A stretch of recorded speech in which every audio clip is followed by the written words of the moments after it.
Hello. Hello. Ah! Why is that doing that? Theme song. Come back.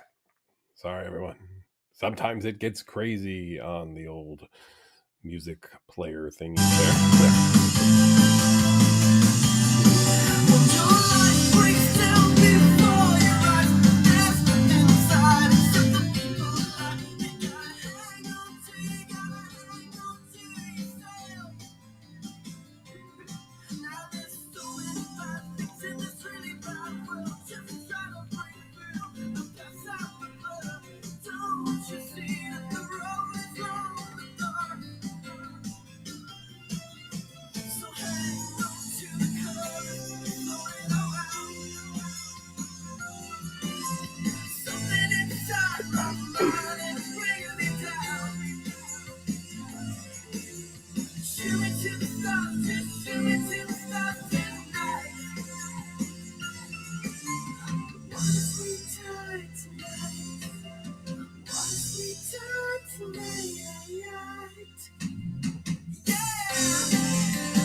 All right. Hello, everyone, and welcome once again to your Wednesday night webinar. I am Dr. Patrick McGrath, Chief Clinical Officer here at OCD. Good to have all of you here once again.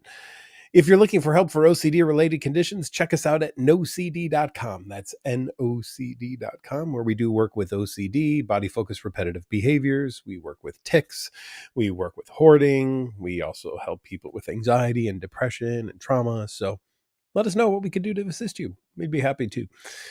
nocd.com. And we work with people in the UK and Australia and Canada and here in the good old US of A. And we take insurance here in the US too. And more insurances get added all of the time. So keep checking back. If we haven't had yours in the past, we may have it now. All right. The questions have already rolled in since, what time did the first one? 8:38 a.m. this morning. James got to jump on things, so let's just go there. James says, good evening. I did something morally wrong. I keep obsessing over it. I have guilt and shame. I can't get it out of my mind. What's good ERP? Well, let me tell you. Good ERP is not keeping it in your head and going over it and over it and over it all the time and wondering why you did it and what led you to it and all of those things and beating yourself up over it. James, I wonder if somebody else did the same thing you did, what would you tell them to do? Would you say, I think beating yourself over the head and just, calling yourself a whole bunch of names and telling yourself how bad you are and reminding yourself of all the mistakes you've ever made would be an excellent thing to do. I'm betting, James, you wouldn't tell anyone else to do that. And I'm wondering why. I mean, if what you're doing, James, seems to be working so well, quote unquote, why not have other people do it too? Or maybe, James, what you've realized is that it isn't helping you, and therefore it wouldn't help anybody else. And there might be a different or better way to go about doing things than beating yourself up over stuff and obsessing over things and just writhing in guilt and shame. Never once have you heard me say, I think more obsessions or more compulsions would be really helpful, right? So what's good ERP? Good ERP would be allowing for the thought of that to be there without doing anything to try to neutralize it. You can accept that you have guilt. You can accept that you have shame about something, and then you can move on. You don't have to try to neutralize it or make it go away, because I'm betting you've tried that and tried that and tried that, and it has not ever gone away. So the goal is not to make it go away, right? The goal is to allow it to be there. And I'm going to bet if you do that, it will start to fade away, if that's the case. But trying to make it go away? Nah, just not going to be the thing that is the most helpful to you. So be as nice to yourself as you would be to anybody else. and follow the advice you would give other people in this situation instead of doing what OCD wants you to do, which is more obsessions, more compulsions, more guilt, more shame, more beating yourself up, and more feeling terrible. OCD does not sound fun at all, if that's what it does. And that is what it does, which means it ain't fun. We have, I'll say, Rebound says kind of an embarrassing question. Masturbation based here and ejaculation. Sometimes people would sit where you used to do that, like on a bed sheet, or maybe use a laptop. You feel disgusting and guilty. What does it mean? Help, please. Well, what does it mean? It means that we'll find guilt for anything, right? I mean, that's just kind of what we do. There's guilt and shame over absolutely anything. I would ask you this: if there are parents of children out there and they have a little sexy time, and then the next morning all of the children come running into their bed and snuggle up with mom and dad, how guilty should mom and dad feel that all of the children are now in the bed? Although the children were made from the stuff of the sexy time. So maybe it's okay for those children to be there because the stuff that's on the bed is the stuff they're made of. But if other people were in the bed, maybe it wouldn't be. So maybe you're only allowed it if you're made from it. This went weird, but maybe that's the case, right? Maybe that's all right. Or, think of all of the things in the world that have stuff on them, right? That lovely lawn chair you might sit on, maybe two birds were just on it a few minutes before you got out there going to town, right? And left a little bit of stuff on the seat. How much should you be worried about that? Or some squirrels, right? Squirrel, yeah, or something of that nature. You know, I have no idea what's on anything that I touch. What's on anything that I sit on? At least no idea to 100%, right? So how much should I worry about that? How much should I be concerned about that? Or do we all live in a world that has a whole bunch of stuff on it? In a way we do, right? We all live in a world that has a whole bunch of stuff on it. And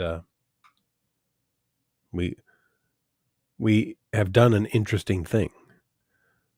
We've only seen our species live longer instead of shorter, which I always find fascinating because people like to tell me all of the time about all of the dangerous things that are out there and how they can harm them and all this stuff.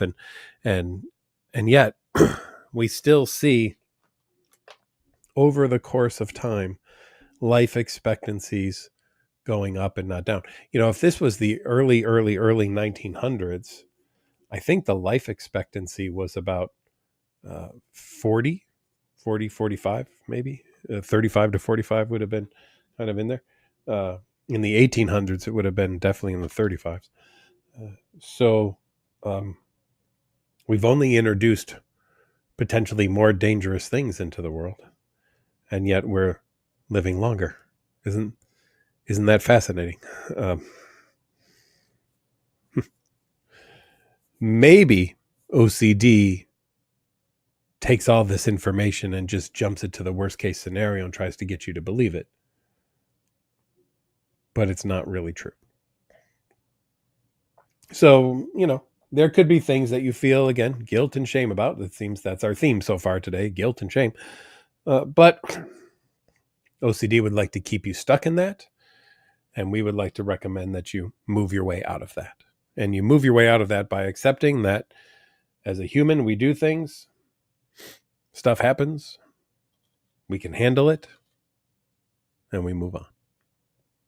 And that's what I try to teach people that I work with, is how do you allow yourself to handle the things that you've done, accept that you're a human, accept that you're not perfect, and allow yourself the grace to say, okay, I will continue on.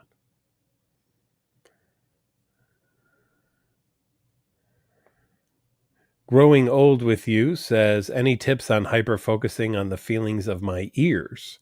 I focus on my ears because I'm worried I could hear voices and then go crazy. I'm also afraid of having delusional thoughts. Interesting. I've actually been focusing on my ears lately too.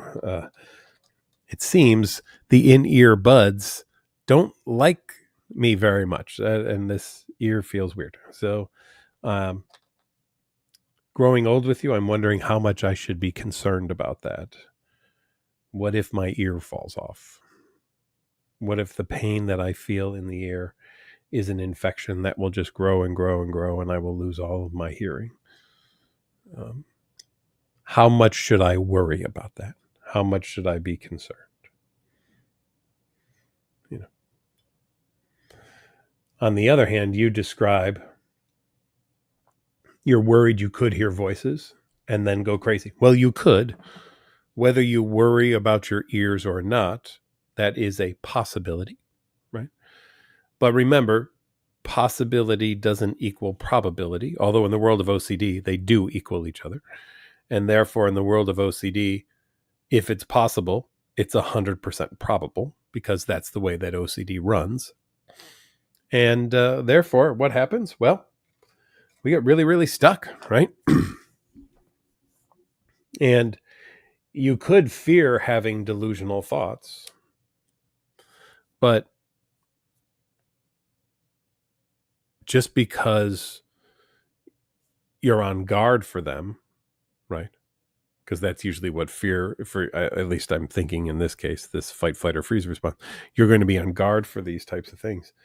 And then it's going to go down the road of investigating all of the thoughts that you have, trying to figure out, is that a real thought, or is that a delusional thought, or is that an odd thought, or a strange thought, or a crazy thought, or however we might want to label this thought that we just had.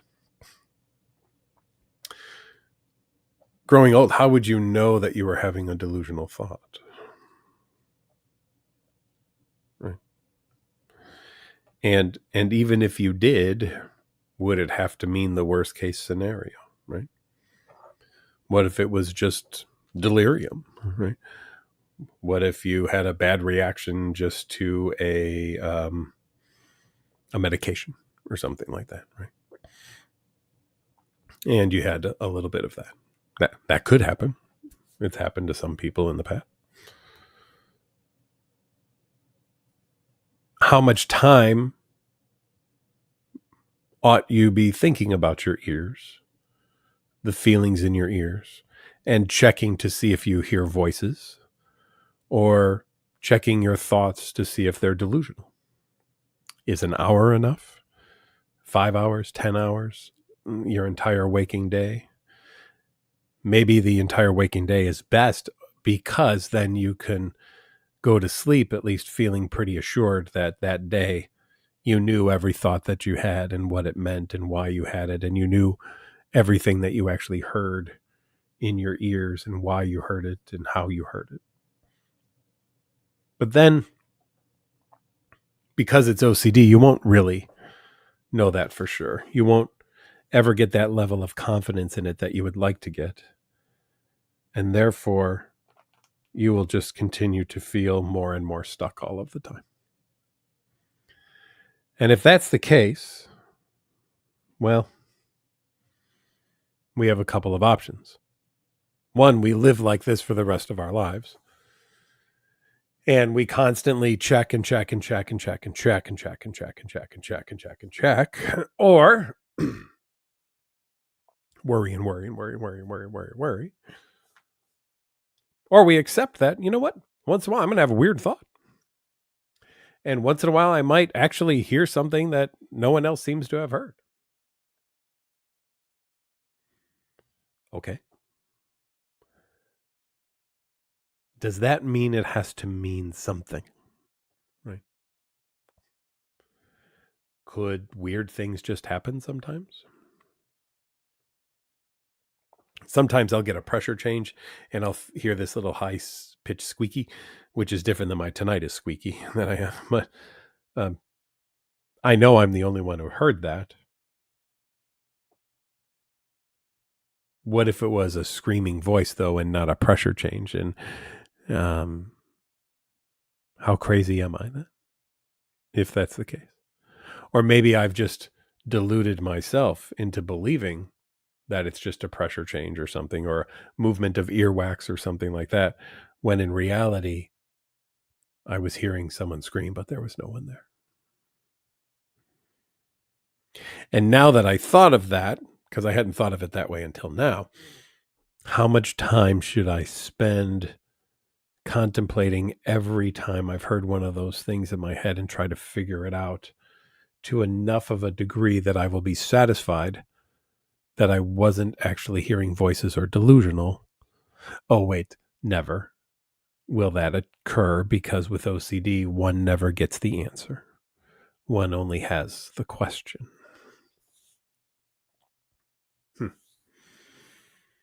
Rather disappointing there, isn't it? That we're just not going to get to what we want as much as we would like to.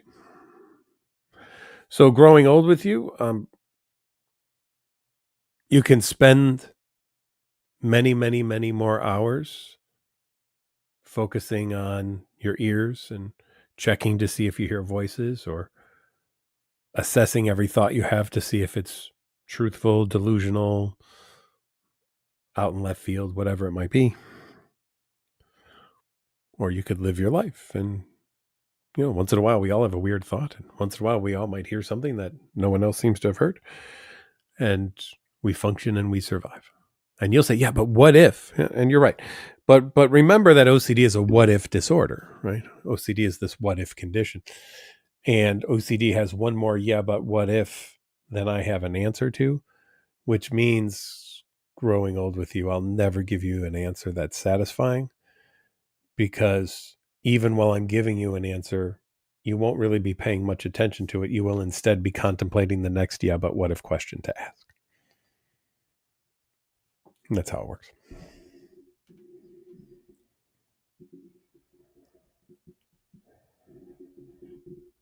Lewis giving lots of info to people there. All right. Valentina, I walked barefoot at my friend's house. Turns out her uncle is asbestos abatement worker. I didn't wash my feet, and I walked on my carpet at home. Should I wash my carpet? I feel like a total loser. Well, I'm not going to tell you to wash your feet or not wash your feet, or wash your carpet or not wash your carpet. Because, heck, I don't know if I've worked with or been in the homes of people who are asbestos abatement workers. I do know this for sure, that my high school, thank you, high school, was full of asbestos. And I remember being in band and having our drumsticks, and we would carve our names in the ceiling, and the stuff would shower down on us, and it would hit me in the face, and I'd be breathing it in. And I remember saying to my friend, Chris, one day we're going to find out this is asbestos. Ha ha ha ha ha. It was. So I've probably got about an inch of asbestos in the bottom of my lungs, just waiting to mesothelioma me all over the place. And you know what? If that's how I go, that's how I go. It just is what it is. Maybe I could stand on my head for a long time, and all of the stuff at the bottom of my lungs might somehow escape, right? Maybe gravity would pull it all out, and I could cough it all out or something like that. No, I don't think it works that way, actually. Valentina, we don't use asbestos like we used to, but it's still out there in the world, and it's around all of us, and therefore we live with it. So I will ask you to work on living with it. That's what I would ask you to do. Live with it. Not sit with it. Live with it. Now, as for feeling like a loser, well, then anybody who ever interacted with anyone who has asbestos or works in the asbestos field or anything like that would also be a loser. And I don't go around labeling people losers. So I'm not going to label you as a loser either. Your OCD will do that as a way to punish you, to make you feel terrible, and to hopefully get you to do a compulsion. But you're not going to get that from me. Truth Exists says obsessive thoughts can sometimes truly go out of control, and sometimes it's so hard not to do any rumination or figuring out, like compulsions. Any advice? Catch yourself. You're right. I mean, I wish that people could stop every single compulsion or every time that they do rumination, but sometimes you don't catch it. And so what do you need to do? You need to catch yourself doing it, right? And when you do catch yourself, you want to reverse it. You want to do the opposite. You want to do something different so that you don't leave it in that, right? We don't want to leave it in that. We want to do something else. So if you find yourself neutralizing something, be like, oh, wait a minute. I'm going to go back and unneutralize that. I'm going to just allow that thought to be back again. I'm going to undo whatever I did to neutralize it. And I'm going to just let it be there.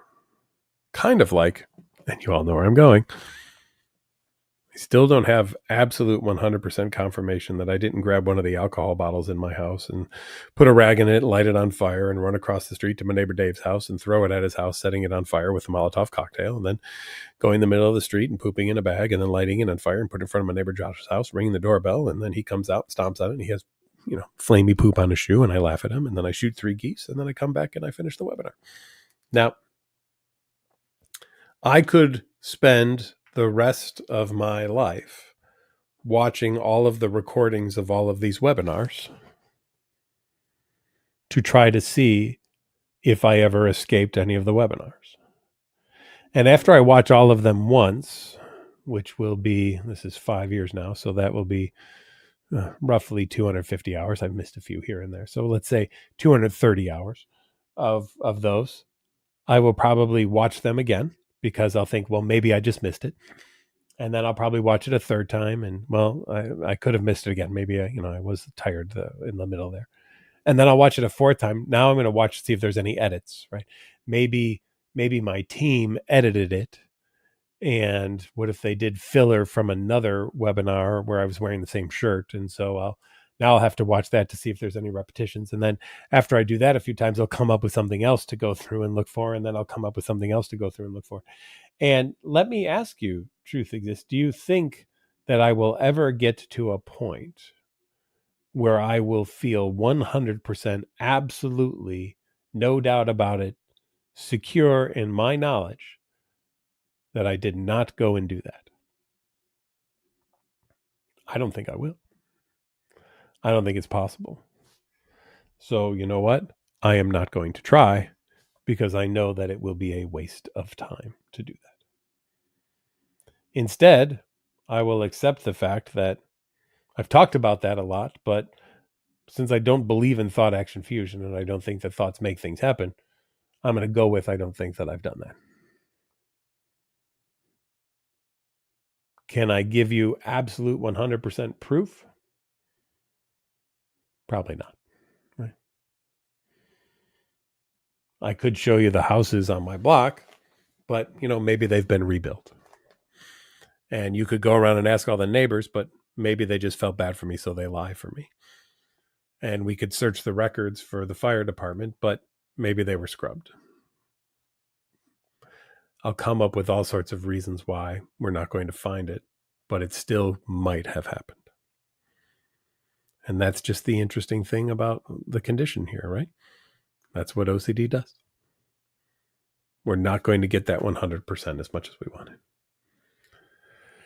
Michaela says, why do I feel like my OCD isn't as valid as anyone else's and feel like I'm faking? I have a huge fear of secretly being a fraud. Well, your huge fear of secretly being a fraud is kind of goes in line with the idea that yours isn't as valid as anyone else because you're even a fraudulent OCDer if that's the case, right? So why wouldn't you think that your OCD is as valid as anyone else's if you think you're a fraud? So how about this, Michaela? Accept that you think you're a fraud and go do things anyway and live your life. And you know what? Um, maybe you have faked some things. And you know what? Maybe you're not as real in the way you approach things as some other people. I don't know. Could be, could not be. Is anybody perfect, Michaela? What makes one's OCD more valid than another person's? I've told this story before, but I remember one time in the hospital when I was working at Alexi and Brothers. 3 people came up to me at some point during the day and said, I had the worst case of OCD that I'd ever seen in my career. Or that they had. I'm sorry. They had the worst case of OCD that I had ever seen in my career. And I probably wasn't going to be able to help them. The first person who did it, I just thought, okay, that's funny. The second person, I was like, well, that's weird. And the third person that day, I thought, all right, now I'm being punked. There's just no way that this is happening. But just turned out, by luck of the draw, 3 people on one day. So instead of sending them to the usual checkout group, I brought them into a room and I said, like the Highlander, there can be only one. Only one of you can actually have the worst case of OCD that I've ever seen in my career. I would like all of you to fight it out until you agree on which one is the worst case. And of course, every one of them stood up for their own case, and no one believed that anyone else's was worse than theirs. Which I said, well, we now have a conundrum, don't we? How can all 3 of you have the worst case of OCD that I've ever seen in my career? Because there could be only one, based on the definition that you all said that you had the worst case that I had ever seen in my career. I said, we could waste more time debating, or we could just go do treatment. Which would you like to do? Luckily, they all agreed that maybe doing treatment would be better than spending more time debating. And so that's what we got down to and did. Terracotta Chavada, good to see you back again. You're finding your OCD drags on about things that are outside of your control, making you listen to the urge to ruminate. When your mind does this, would naming it or labeling it as it's my mind doing that control thing again be helpful? I don't even think you need to go to that extent. I think that you could just say, oh, there's that again. Okay. And then move on. Right. I don't want to go into the debate of there's that mind control thing again, or that's just my OCD or something like that, because then, unfortunately for a lot of people, the next thing that comes up is, and how do I know this time it really is OCD? Because this time it feels slightly different than the other times. Maybe this time it isn't actually OCD. Maybe this time it's actually something a little bit different.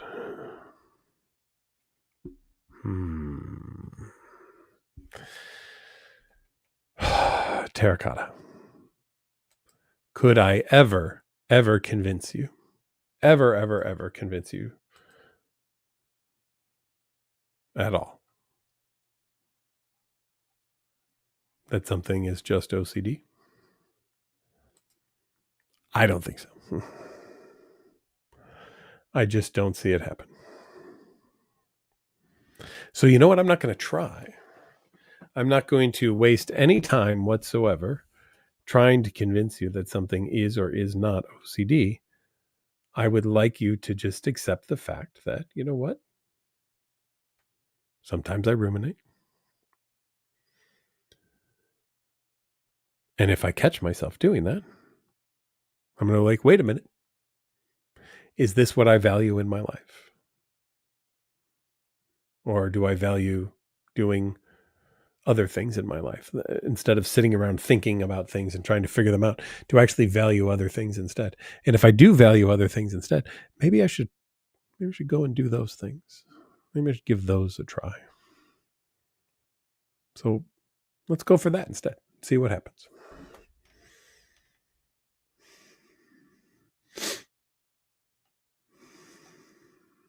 Kraft says, your OCD child, who is an adult, insists you say certain recitations and disavow statements to prove I'm not a bad person. What are the chances this is moral scrupulosity? How to handle this, please? Well, it sounds a lot like potential moral scrupulosity. And I wonder if your adult child worries that if you're a bad person, then would they be the seed of a bad person? And then would that make them a bad person too? That could be one of the things. I don't know for sure. And that's probably less important at this point than your part of the question, which is how to handle this, please. I will tell you this, and this is a hard answer. The way to handle it is to say to your adult child, I will answer these questions, or I will give you these recitations, or I will make these disavow statements for one more week. Starting next Wednesday, when you ask me to do these things, and I've been counting, by the way, you ask me to do 12 of them a night on average. So starting next Wednesday, you can ask me to do 12. And what I will do is flip a coin. And if it's heads, I will do the statement. And if it's tails, I will not. And when we get to the number 12 of them, that's the last coin I will do. And I will do no more statements or disavowing at that point. Now, I realize this will be difficult for you. Therefore, may I recommend that you start to work with a therapist now? And if you do start to work with a therapist now, or get an appointment and you attend, and I see proof of these things, I'm willing to put that off until the therapist says that that's the road that we should take.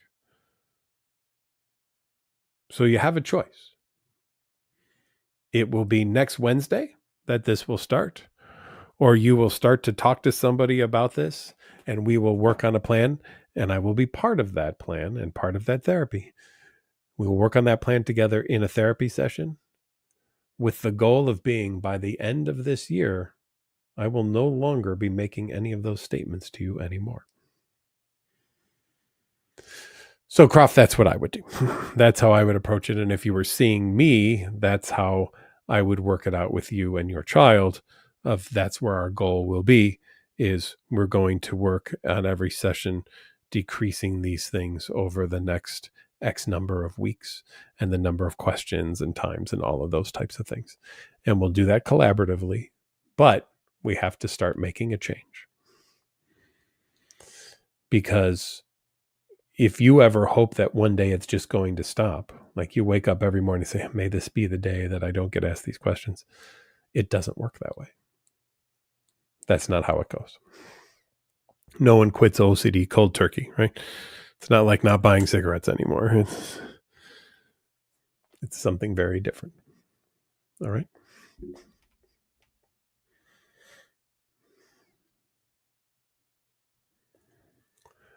Michaela, is it normal to latch onto unlikely things, but then things that are more likely aren't as scary for some reason? Like, I'm terrified of botulism from cans, but not salmonella. Oh, sure. Yeah, absolutely. 100%.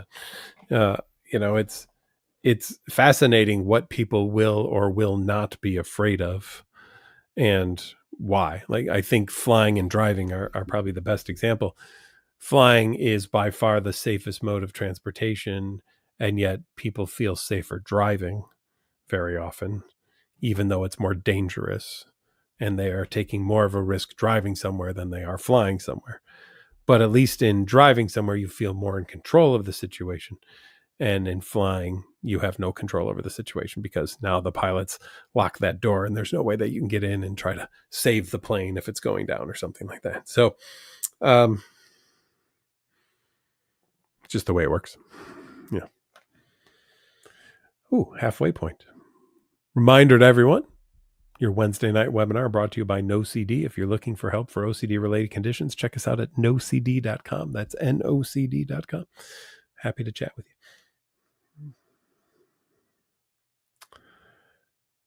Danny says, Doc, hope you're having a good day. I am. Yeah, things are good. Good to have you here.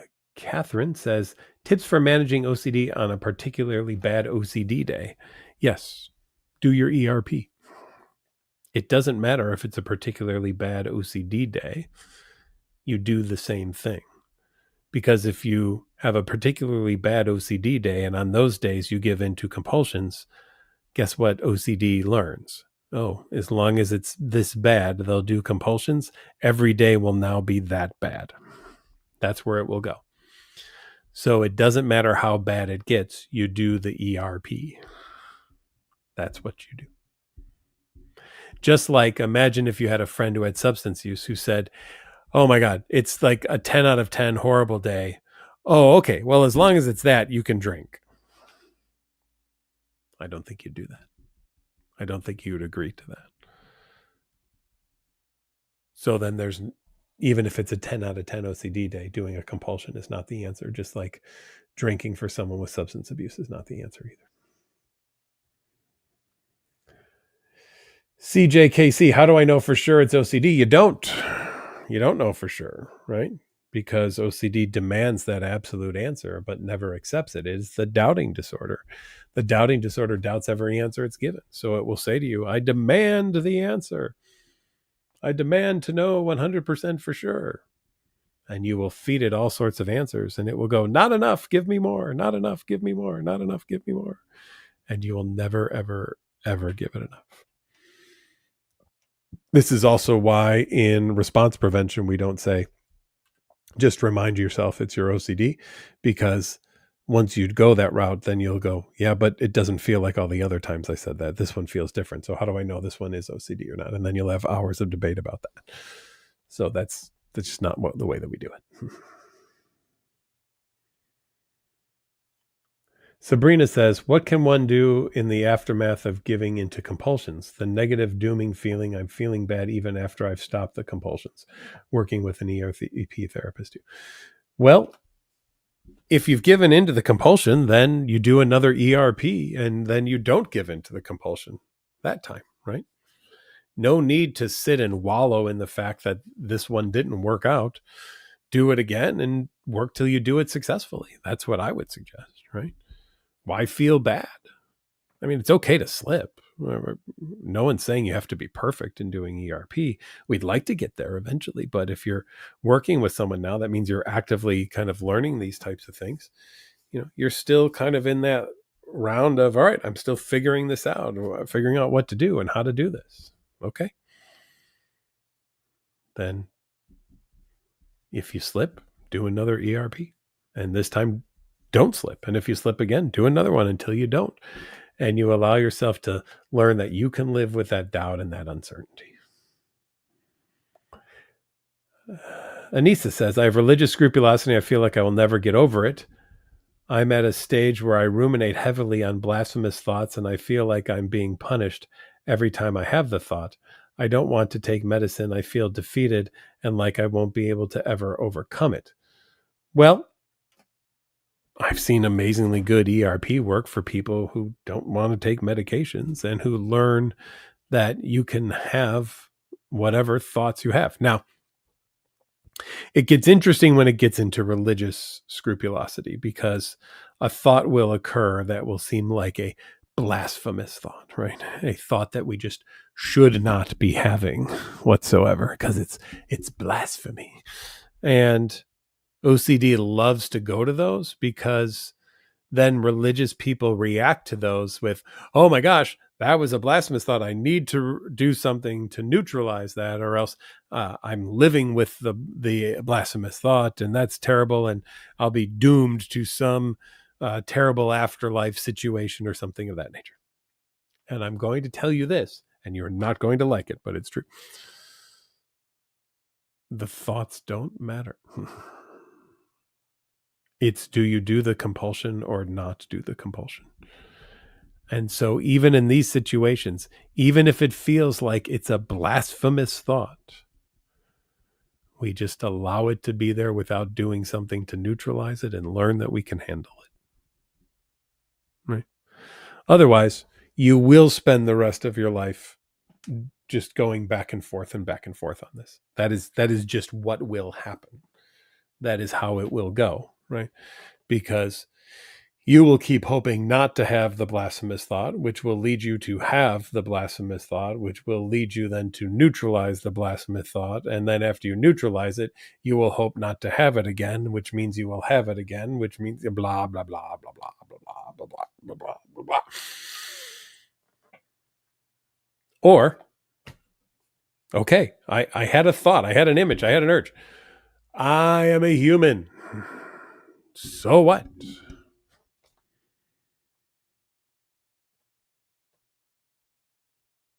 I'll let it be. And I will move on. And you do that enough, and the sting of that will decrease. I would bet you that. And for that case that you may say, but I tried and it didn't decrease. Even if the sting didn't decrease, I will bet you the urge to neutralize it will still decrease. And you will learn that you can handle it. You don't have to like it. I don't need you to like any thoughts that you have or images that you have or urges that you have. You just got to know that you can handle them. They are what they are. And just remember this, no matter what that thought is, someone's probably written a script about it for a horror film. So you have them and go, ah! And they have them and think, ooh, cha-ching, money. I'm going to make a script out of that one, sell that one to a Hollywood producer, and make some mega bucks because, boy, did I just come up with a good theme for a horror film. One person's blasphemy is another person's horror film script. Just is what it is. And guess what? They ain't doing compulsions. They're just doing this. Cashola.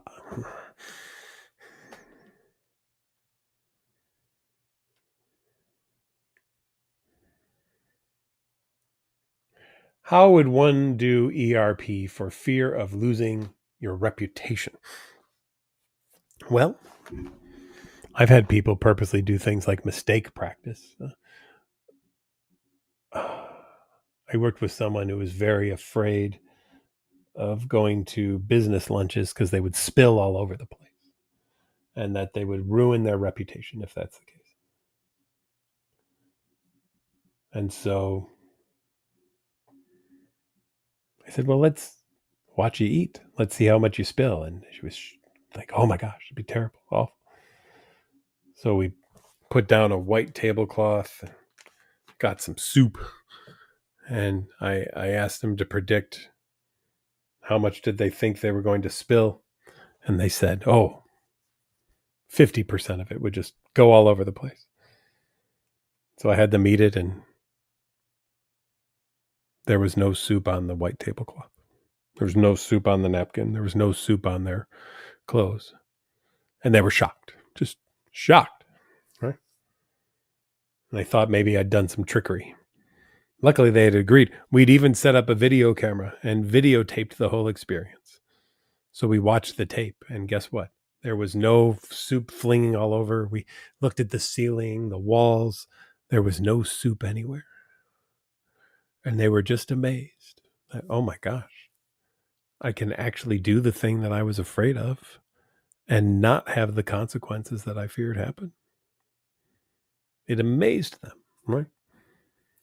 So here's someone who totally thought they would lose all of their standing, all of their reputation in their company if they were to go to a business meal because they would just douse the table in soup. When in reality, they didn't do a thing. OCD is really tricky.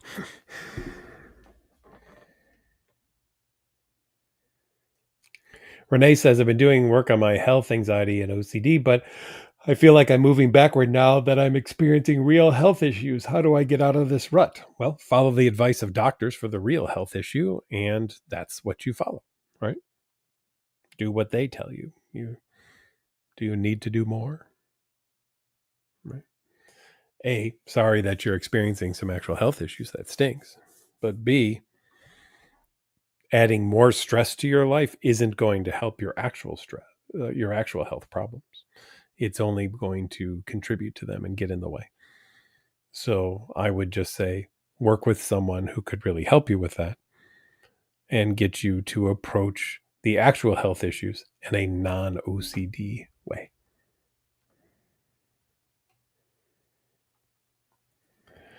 Anonymous says, I've cheated on my partner in the past, but we've moved on. Now I'm 100% certain I'm still hiding something or lying about something. My brain is telling me this is certain. I am stuck. So to move on, I told myself that maybe these thoughts will resurface if they're important and I can act on that. And I can act then. However, I think I also need to practice not entertaining thoughts from the past, even if they are facts, because it is preventing me from being present. So I'm giving myself permission to be a liar, cheater, and a hider of information. That's what it'll feel like, right? It will feel like you're giving yourself permission to be these things. And I think that after a while, you will realize you've just given yourself permission to have thoughts, images, and urges and to not do compulsions. And that's what I hope you get to, is get to that recognition that what I was really working toward was allowing myself to not do a compulsion as a way to neutralize that and learn that I could handle that. That became your ultimate goal. That's what you really wanted to do, was that. So good luck with that.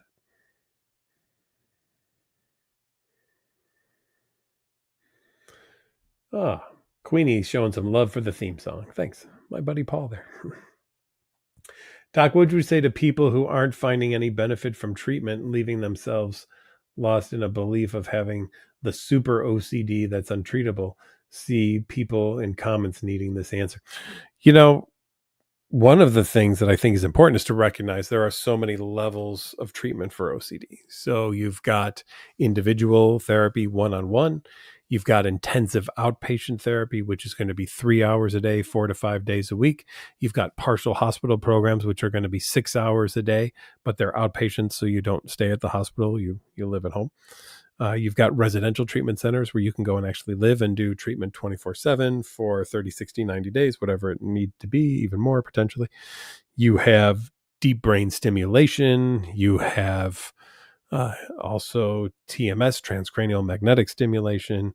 You have gamma knife, potential surgical options. So there are lots of things out there that go beyond the individual therapy level.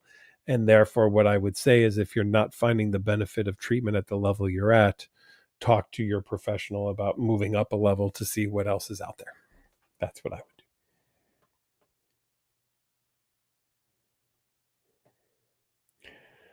Stephanie says, how do I handle POCD when I feel like I have done something in the past and can't remember but feel guilty? I love the I feel like it, right? So I haven't talked about this for a while. It's always a fun topic. Stephanie, what couldn't you justify with the phrase, but it feels like? Just think about that for a moment, right? If you start off, it feels like, well, then anything that follows that is justified to you. You know why? Because it feels like it. I could say this, Stephanie, it feels like you hate me. Yeah, it really does. Um, it feels like you hate me because you put an 81 on your name, and I don't like the number 81. And therefore, I think you did that just to taunt me and that you hate me. It really feels like it. Now, Stephanie, would I be justified in making that statement that you hate me? You may say, oh, no. 81's my lucky number, or 81's the year I'm born, or 81 is reverse of my birthday, or whatever it might be, right? You can come up with all sorts of justifications for 81. And no matter what you say, Stephanie, I'm going to say, yeah, but it feels like.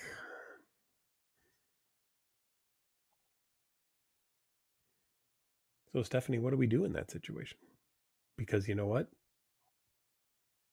It feels like you don't like me. Now, let's think about this for a little bit, right? when you say it feels like you've done something in the past and you can't remember it, but you feel guilty, well, you're going back to the what if disorder, right? What if I've done something and I did? Would it be best just to feel guilty about it just in case, right? Because what if I did do something, but I don't know that I did and I don't feel guilty? Then I'm going to be living a life of a lie. And is it better to live a life of guilt, even though I haven't done something, than to live a life of not guilt, even though I did something? And it comes down to that as a fundamental question for a lot of people, right? And a lot of people will hold on to this belief that, yes, it's better to live a life of punishment just in case I've done something than it is to live a life of no punishment just in case I've done something. OCD always goes toward the negative, toward the punishment, toward the bad, toward the beat yourself up. No one with OCD has ever said, you know what, I'm going to just forgive myself for that. I think I'll be fine. It doesn't work that way. Right? It's always awful, horrible, negative, those types of things. So keep that in mind. Trollfat says, howdy. Do you have any opinions on the book You Are Not a Rock? It's really creative in some of the ways it explains obsessions and behavior. I don't have any opinions because I haven't read it, but now I'll have to read it. So I will have to check that out. Thank you.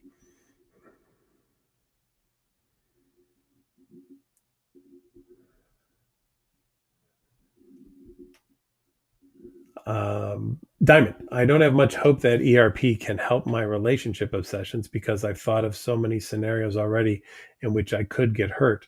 The thoughts are hard to get past. Well, if you go into treatment without hope that it will work, it will not work. I will tell you that. So what we would do right away then, Diamond, in that situation is we would not even try treatment right off the bat. We would go right into treatment interfering behaviors, because you have there potentially what we call a TIB. A TIB is a treatment interfering behavior. And if you go into treatment already not believing that treatment's going to work, it wouldn't be worth trying ERP with you at that point because it would just be disappointing. My mentor, Dr. Alec Pollard, always talked about two things important to know about evidence-based treatments. One is it's a mistake to not use an evidence-based treatment when it ought to be used. And two, it's a mistake to use an evidence-based treatment when it's not warranted to be used. And if somebody has treatment interfering behaviors going on, I'm not going to try to do ERP with them because I know that it is not going to be successful. What I'm going to have to do first is address the treatment interfering behaviors and the beliefs and things that people hold on to that get in the way of treatment before I go down the road of doing ERP with anybody. So that's what we would have to do.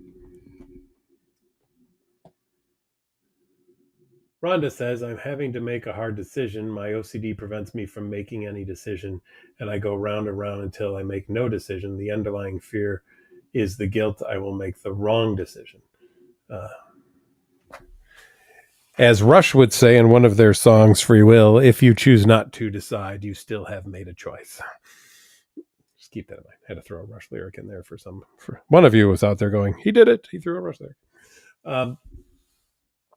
So yes, but I do believe that choosing not to make a decision is making a decision, and you're letting everybody else make the choices for you. So, Rhonda, what I would say is the thing that you're going to need to do in therapy is work with a therapist who's going to help you with making choices, making decisions.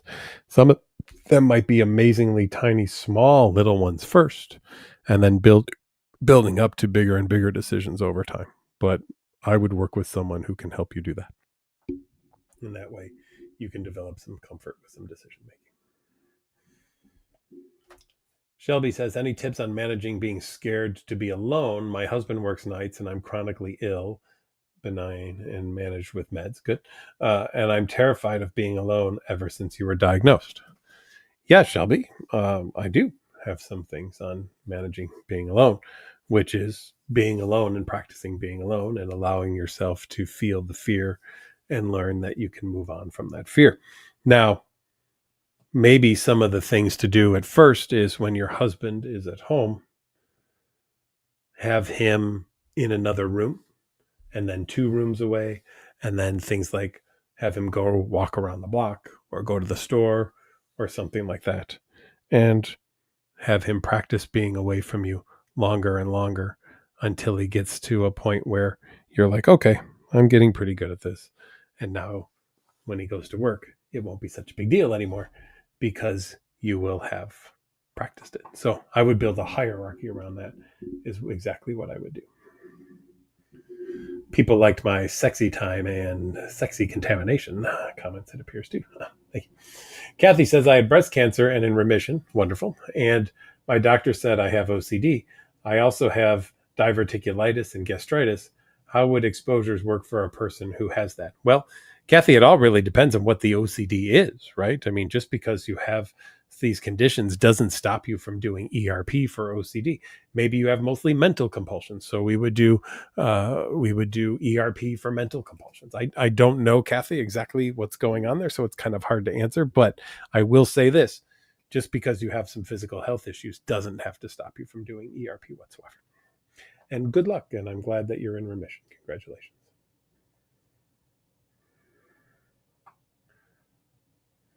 I love when Beth gives advice to people but doesn't follow it herself. So, Beth, you're going back into advice timeout. When you follow the advice, Beth, that you give to other people, I will let you then give advice to other people. Mm-hmm. Ha ha. Take that. All right.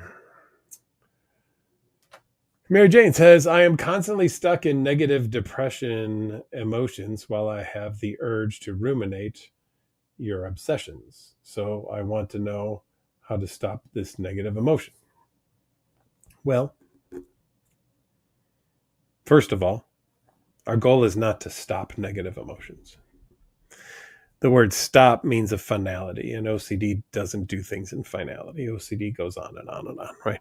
It's about accepting that these things will be there, not stopping them from being there. If your goal is that you won't have them anymore, you're kind of screwed. I just hate to say it and be blunt about it, but that's the case. So it isn't about not having depressive emotions. It's about allowing them to be there and go, okay, I feel down today. This is not my best. All right. But just because you're feeling that doesn't mean then that you have to do some kind of compulsion, right? Or something of that nature. And so what I would do is I would get myself working with somebody who specializes in this so that you learn exactly how to do that, because they can kind of walk you through the steps of getting that done. Jane says, sounds like I have a cold. Hope you feel better soon. I think it's more allergies, Jane, actually. I don't feel like I have a cold, but thank you for being concerned. I do appreciate it. No, I definitely a little bit of allergy tonight. Yes. I think there's some dust in the air. Although, maybe, I know. We will blame the Canadians. There's some wildfires, and I believe the smoke is drifting down here into the area I live in. So it's the Canadians. Always wanted to say that.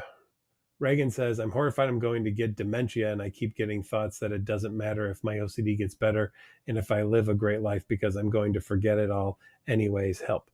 I too could get dementia, Reagan, and I could someday forget all of this that had happened. And you know what? I don't care. I'm more about enjoying the things now, and what happens later happens, than wondering what's going to happen later and how I'm going to reflect back on all the things that I have had now, and what if I forget them. Reagan, you're kind of doing the thing that I've talked about in the past of, do you want to sit next to your tombstone for the rest of your life worrying when you're going to be under it, or would you like to party for the rest of your life and on the day of your death arrive at your tombstone and say, well, that was a good time? Because Reagan, we could also replace dementia with dying, right? One day, Reagan, you're just going to die, and then you're not going to remember anything because you'll be dead. So be it dementia, be it death, whatever it is, I'm going to live for today. I'm going to enjoy myself. I'm going to have a good time. And if I'm hit by a car tomorrow and I get a brain injury and I lose all my memory and have amnesia, I hope all my friends know I had a damn good time up until there. And that's how I hope people will remember it. That being said, if you're looking for help for OCD related conditions, check us out at nocd.com. That's nocd.com, where we do lots of work with OCD and related disorders like hoarding, body focused repetitive behaviors, tics, and resulting anxiety, depression, trauma, things of that nature. And we would be more than happy to work with you. So give us a call or go online, check us out, download the NoCD app. Lots of opportunities for everybody. We hope to hear from you soon. It would be amazing to be able to work with you. Bye, everybody.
I can see sun above my head now.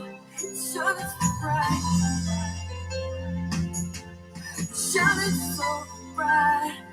Yeah, yeah. Shining so bright. Yeah, yeah.